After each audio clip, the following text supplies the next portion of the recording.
कोई नाही पोथय गुरुजी समाचार कोई नाही पोथय गुरुजी बोला बता बोला नदी भाभी जी बोला बजारू रे बोला नता बोला नदी भाभी जी बोला बजारू वरने हुरके गरबा लगाबो भैया जी लाले लाला पारो नमी ये हुरके गरबा लगा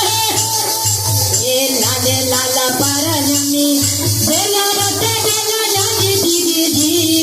बोला बजारू रे बोला बता बोला नदी चाची जी बोला बजारू पूरा पापा के खोजलो मिलो बाबूल हवा पापा के खोजलो मिलो बाबूल हवा पापा के खोजलो बरबा मिलो बाबूल हवा पापा के खोजलो बरबा मिलो भांगा पी के आई लौटे दीदी मोर बहुर हवा गे